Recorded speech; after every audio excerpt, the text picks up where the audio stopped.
Hey there, welcome back. 10 most commonly asked questions about numerology. Question number 5 today is, how important is your personal year? It's super important. This is something you've got to pay attention to. This is probably the easiest thing I can teach you in numerology, but probably one of the most important and easiest to apply to your journey. I'm going to be teaching you how to swim with the tide rather than swim against it. So stay tuned. Okay, so what is an epicycle? So an epicycle is a fancy word for the 9-year cycle, and it means that each year produces a vibration or a predictable characteristic or outcome around it. And each one of those years begins in January.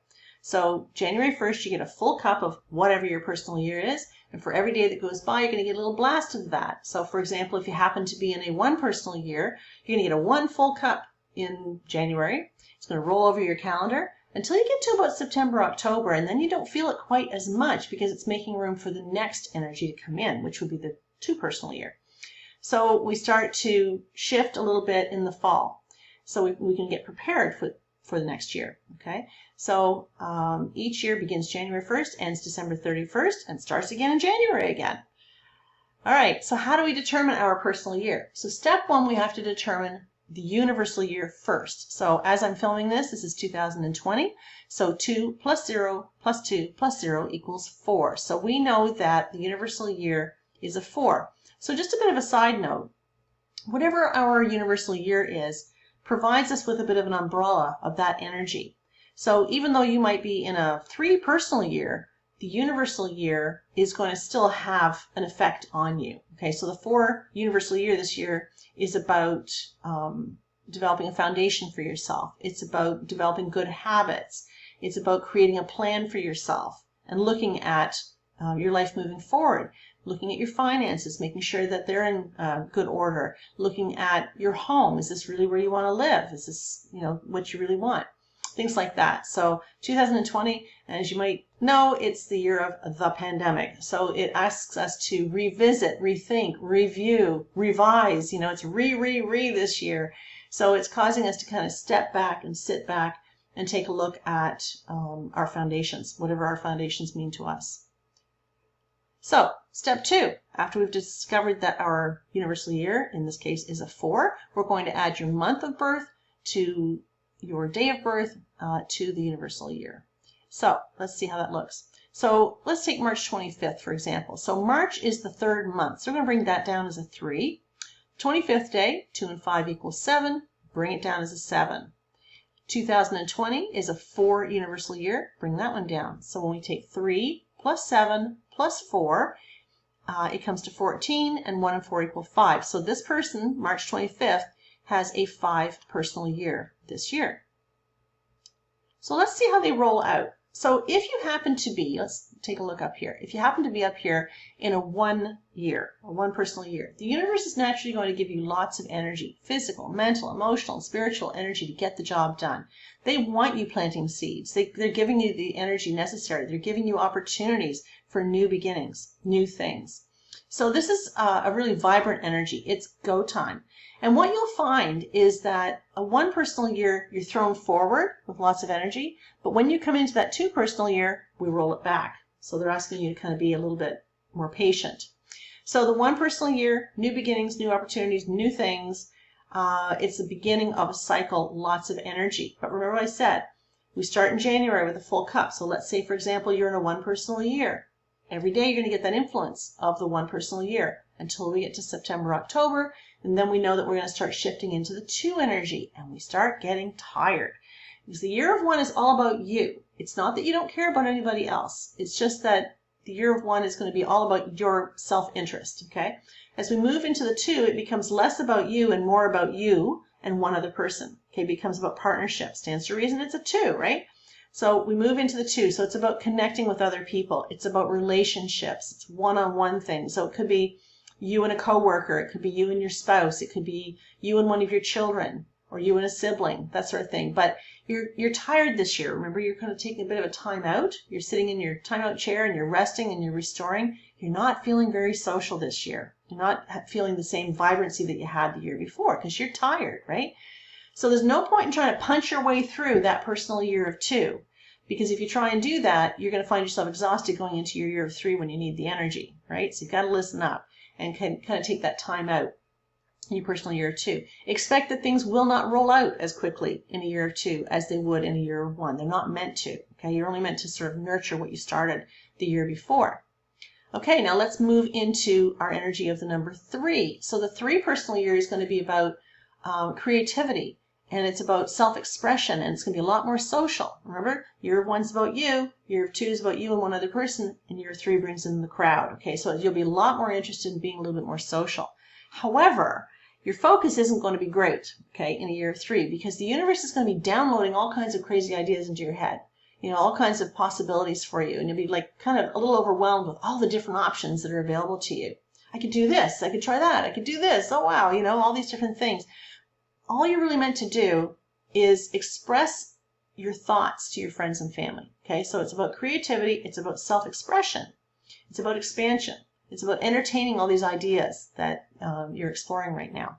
So talk to them and let them know what you're thinking and get their feedback, because as you move into your year of 4, the 4 is when the idea should be taking form and taking roots, okay?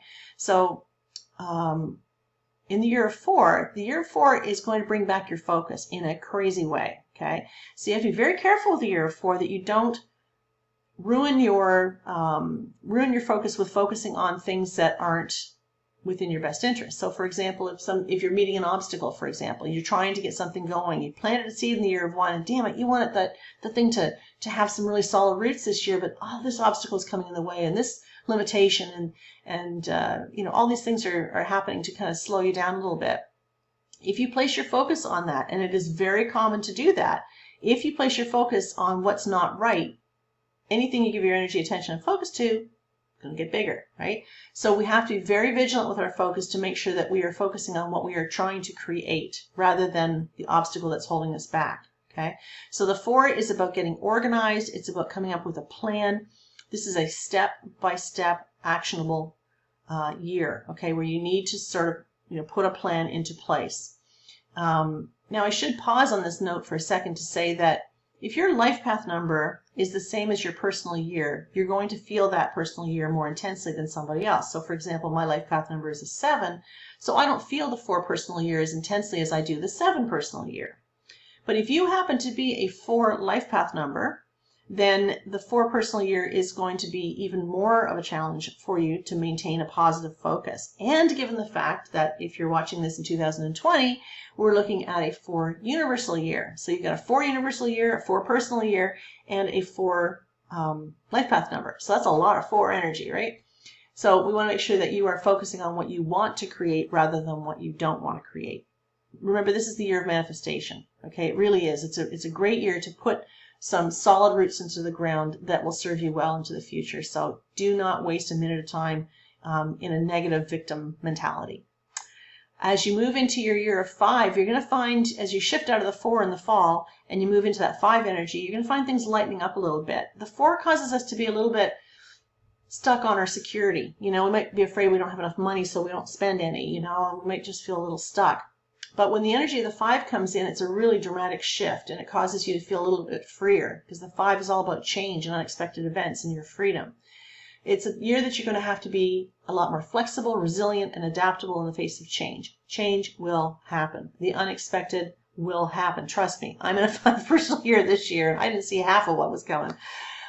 So we have to really approach it with a really good attitude. So 5 is about the change so that you can have the freedom that you desire. So it's a great year to travel. It's a great year to learn through experience. So traveling for the purpose of work so you can learn something would be great. And as we start moving into the year of 6, you're going to find yourself feeling a little bit more responsible to your friends and your family. The 6 brings in the need to nurture. Okay, so the need to nurture includes others demanding more attention from you than you typically ordinarily would be giving them. So you might find yourself being pulled in 16 different directions with your family, maybe being divided between your family responsibilities and your work responsibilities. It is definitely, it's a focus on the physical dwelling of your home as well. So you might say, you know what, this place is too big for me. You know, I've got to downsize. It's too small for me. I've got to upsize. It's really a year where the focus will be on your home and your responsibility to it. Now, after a year of being very responsible and the demands of home and family, you start shifting into your 7 energy, and that's going to be the year where you put up your hands and go, back off, everybody. I was there for you last year. You know, I was taking care of you. I watched over you. I was responsible for everything. Guess what? No more. It's not happening this year. I'm going in my cave, right? So the 7 personal year relates to you needing a lot of time by yourself, okay? You're going inside your head. Okay, now you got to be careful that you don't try to make any big decisions in a personal year of 7, because the 7 asks you to go inside your head and think about things. Well, it's difficult to make decisions based on what you think. It's better to make a decision based on how you feel. Okay, so it's the year that I suggest removing the word think from your vocabulary. All right, try really hard to get back into your heart center and make decisions based on how you feel. The 7 is a very spiritual year. It's a year where you're going to hit a pause button on your life. You'll be looking over the last 6 years and you'll be questioning, you know, am I going in the right direction? Am I traveling the right way? Am I in the right relationship? Am I in the right job? Do I want to go back to school? All of those things. A lot of questions will be coming up. And you get so trapped inside your head, I promise you that by the time you get into the fall, you'll be just so happy to get out of your head and be able to confidently make a decision that you can hang your hat on. So as you shift out of the 7 and you move into the 8 is going to be about your money, but it's also going to be about your power and your authority. If you've been being taken advantage of, if you're in a relationship where you've been maybe abused in some way, this is the time when you can safely say, you know, I'm taking back my power and you're not going to be able to take advantage of me anymore. I'm stepping back into it, reclaiming it. So when we reclaim our power, obviously our work interest can sometimes get better, and obviously our income can get better too. But the 8 typically is a really good year to think about your money. Are you making enough? Do you need to upgrade your skills? Do you need to take on another job? Do you need to revisit your financial portfolio? Those sorts of things. When you think about it, the year of 7 was you thinking. So if you're considering retirement, this is a really good lineup. The 7 says I'm thinking about retirement. The 8 is about working with my money and trying to figure out how much I have and how far it's going to last, that kind of thing. And then we get into the 9, which is all about the endings, right? So that would be a good year to retire. So as we move into the year of 9, the year of 9 is going to be about the endings, making room for the next cycle of new beginnings again. So the 9 is a year that I always suggest that you really consider everything from an energetic perspective. Okay, so everything is made of energy, and you need to realize that there are things you're going to need to release this year. So it could be stuff, you know, it can be books, desks, you know, whatever stuff in your home, possessions that you have. It's about decluttering, and it's about clearing things out of the way. Because if you're not prepared to get rid of something in your year of 9, you can expect that the universe is not prepared to bring you something new. You have to make the investment. You have to be the one that says, look at me, I am emptying out my trunk full of junk this year. And that might include stuff. It might include people and relationships, examining, you know, who you really want to take with you in the new cycle and who you don't.